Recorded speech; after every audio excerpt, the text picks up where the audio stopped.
Dear students, today I am going to start chapter 10 straight lines. Now we will discuss some important results related to this chapter. First is distance between 2 points P x1 y1 and Q x2 y2 is given by PQ is equal to x2 minus x1 square plus y2 minus y1 square under the root. Second is distance of a point P x1 y1 from origin 0 0 is given by origin O is given by OP is equal to under root x square plus y square. Third is section formula internal division. Coordinates of point are xy which divide internally the straight line joining points P x1 y1 and Q x2 y2 is given by m1 x2 plus m2 x1 upon m1 plus m2 and m1 y2 plus m2 y1 upon m1 plus m2 when ratio is m1 is to m2. And same for section formula for external division with negative sign. The formula will remain the same, but when a point divides a line, straight line joining 2 points P and Q in ratio m1 is to m2 externally, then section formula becomes m1 x2 minus m2 x1 upon m1 minus m2 and m1 y2 minus m2 y1 upon m1 minus m2. Area of triangle is 1 by 2 modulus of x1 into y2 minus y3 plus x2 y3 minus y1 and x2 y1 minus y2. Slope of a line is denoted by m and m is equal to tan theta. Theta is not equal to 90 degree because if theta is 90 degree then slope cannot be defined. Then slope of a line joining 2 points is given by m is equal to y2 minus y1 upon x2 minus x1 when points are x1 y1 and x2 y2. Now two non-vertical lines L1 and L2 are parallel if their slopes are equal. Slope of one line is m1 and others is m2. So if the slope of the two lines are equal, then the lines are said to be parallel. Then two lines are perpendicular if and only if their slopes are negative reciprocals of each other. Let slope of one line is m1 and other is m2. So m2 is equal to minus 1 upon m1, or you can say product of the slope is minus 1. Now comes angle between two lines with slope m1 and m2 is given by tan theta is equal to modulus of m2 minus m1 upon 1 plus m1 into m2. Then next result is if the point xy lies on the line with slope m through fixed point x0 y0, if and only if its coordinates satisfy the equation, it is called one point slope form, one point slope form, that is y minus y0 is equal to m x minus x0. Then slope intercept form. There are two intercept forms. One is for y-intercept and other is for x-intercept. For y-intercept, the form slope intercept form is y is equal to mx plus c, and for x-intercept y is equal to m into x minus d. Then intercept form for x and y axis with intercept a and b is given by x upon a plus y upon b is equal to 1. Equation of line in normal form is x cos omega plus y sin omega is equal to p. Then distance of a point from a line is given by d is equal to ax1 plus by1 plus c modulus upon under root a square plus b square, and distance between two lines is given by d is equal to c1 minus c2 modulus upon under root a square plus b square, where c1 and c2 are the constants of two lines. Now we will start the exercise 10.1. Dear students, today I am going to start chapter 10 straight lines Exercise 10.1. In question number 1, we are given to draw a quadrilateral in the Cartesian plane whose vertices are -4, 5, 0, 7, 5, -5, -4, -2. Let these points be A, B, C, D. I have drawn a Cartesian plane and I have plotted these points on it. Now, on joining these points, we got a quadrilateral A, B, C, D. We will join diagonal BD of this quadrilateral. Then this diagonal BD divides this quadrilateral into two triangles. So we will find the area of these two triangles. So area of triangle, first triangle, that is triangle ABD.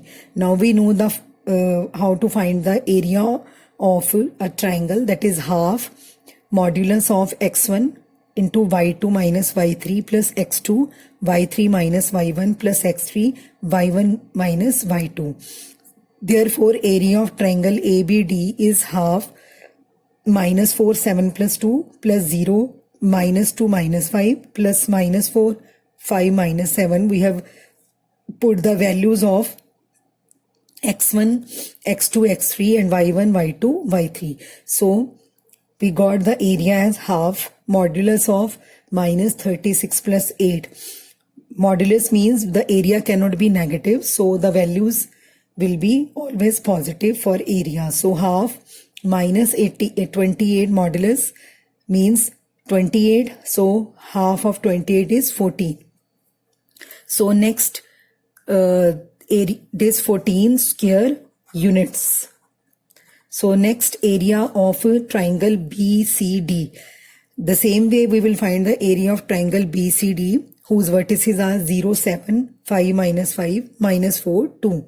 So area of triangle BCD will be half -45 -48, that is -93, and it will become positive when we will take modulus of -93. So -93 by 2 area of this triangle BCD square units.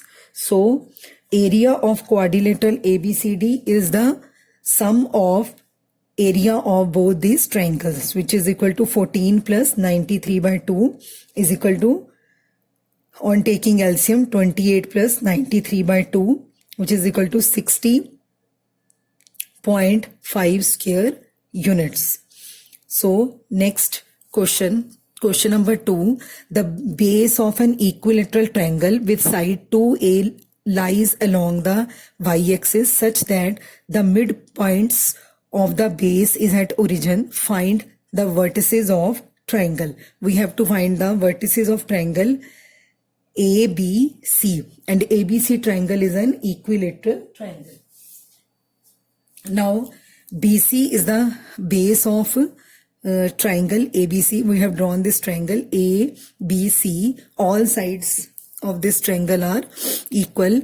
So we are given that side of triangle is 2A. So 2A, but the base, but the midpoint of base BC, midpoint of base lies is the midpoint of the base is at origin. So midpoint of base BC is O, which is at origin. So OB and OC are equal to A, half of 2A. So in any of the right triangle, we will use the formula of Pythagoras theorem. So in triangle, we have taken the triangle ABO.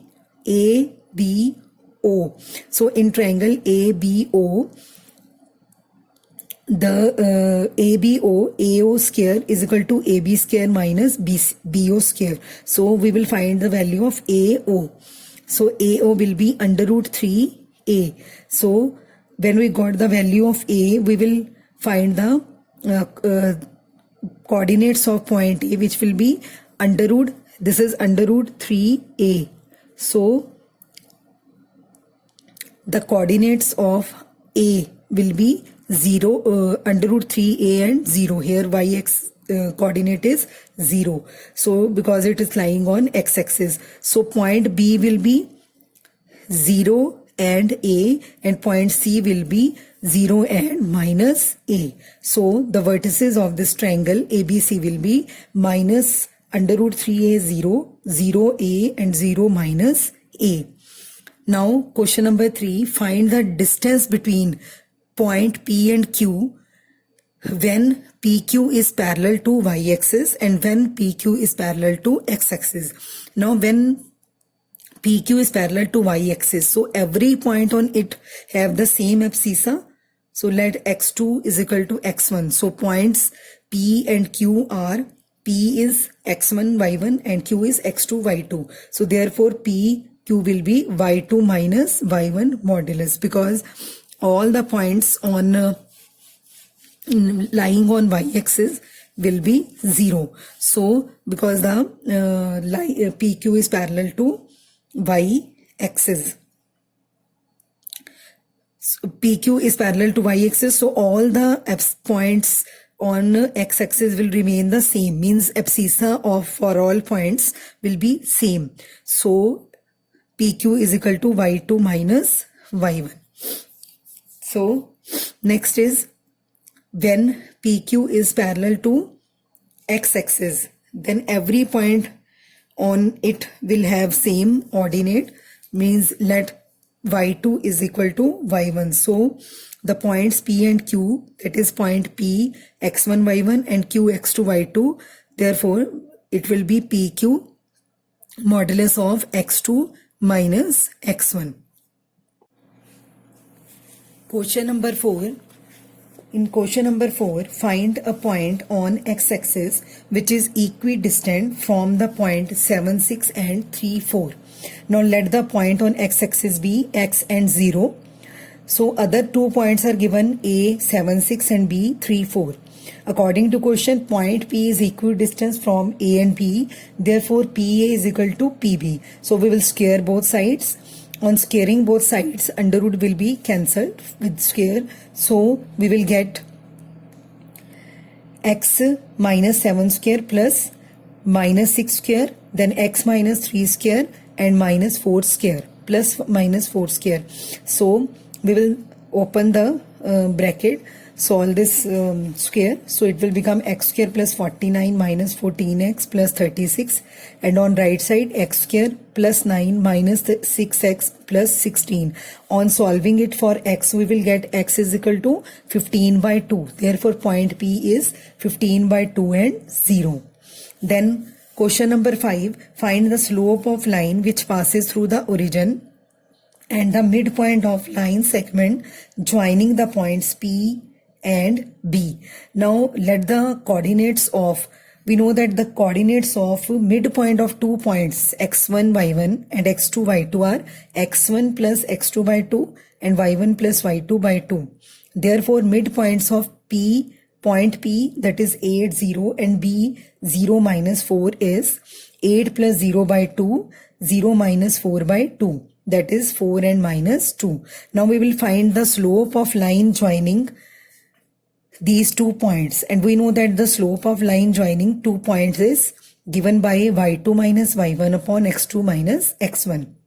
Here these 2 points are 0 0, point O, that is 0 0, and point M 4 minus 2. So slope will be minus 2 minus 0 upon 4 minus 0, that is 1 by 2. You can see here it is point B and here point P. Coordinates of point P are 4 and minus 2, and coordinates of point B are 0 and minus 4. And A is the midpoint of these 2 points B and P. And its coordinates will be 4 and minus 2. So we can easily find the slope of these 2 points given by these 2 points, that is 1 by 2. Now moving to question number 6. In question number 6, we are given, without using Pythagoras theorem, we have to prove that the points 4, 4, 3, 5, minus 1 are the vertices of right triangle. So for this, we will draw a triangle A, B, C, and we have to prove these are the vertices of right triangle. So we will find, first of all, slope of AB and then slope of AC. Now slope of AB is y2 minus y1 upon x2 minus x1. Slope for 2 points, 5 minus 4 upon 3 minus 4, that is minus 1. Similarly, let this slope be m1. Then slope of AC will be y2 minus y1, that is minus 1 minus 4 upon minus 1 minus 4, that is 1. That is slope is m2. And we know that if the product of two slopes is minus 1, then those lines are perpendicular to each other. So we will find the product of slope, that is m1 into m2. So m into m1 is 1, m2 is minus 1. So their product of slope is minus 1. Therefore, AB is perpendicular to AC. So if AB is perpendicular to AC, hence ABC is a right angled triangle. Now question number 7 from exercise 10.1. In this question, we are given that a line O makes an angle of 30 degree with the positive direction of y-axis. So let OP makes an angle of 30 degree with the positive direction of y-axis. Therefore, angle will be 90 plus 30 degree, that is 120. Therefore, slope of OP, that is m is equal to tan theta, that is tan 120, is given by tan 180 minus 60, which is equal to minus tan 60, that is minus under root 3. Now, in 8th question, we are given 3 points. A, x minus 1, B, 2, 1 and C, 4, 5. If these points are collinear, then slope of AB is equal to slope of BC. So we will find the slope of AB, that is 1 plus 1 upon 2 minus x. We are using here the formula slope is equal to y2 minus y1 upon x2 minus x1. So slope of AB is 1 plus 1 upon 2 minus x is equal to 2 upon 2x, 2 minus x, and slope of BC is 5 minus 1 upon 4 minus 2, that is 2. So slope of AB is equal to slope of BC if the points are collinear. So on equating these two equations, we will get the value of x as 1. Then question number 9, we are given A, B, C, D are the vertices of a parallelogram. We have to prove that these are the vertices of parallelogram. So if these are the vertices of parallelogram, then slope of AB and slope of DC should be equal. So we will find slope of AB, that is 1 upon 4 plus 2 is equal to 1 upon 6. A and B, because y coordinate of B is 0. So then slope of DC is 3 minus 2 upon 3 plus 3, that is 1 upon 6. Now slope of AB and slope of DC is equal. Therefore, AB is parallel to DC. Similarly, we will find slope of AD, which is minus 3, and slope of BC is minus 3. It means slope of AD and BC is also equal. Therefore, AD is parallel to BC. So opposite sides are parallel. Therefore, ABCD is a parallelogram.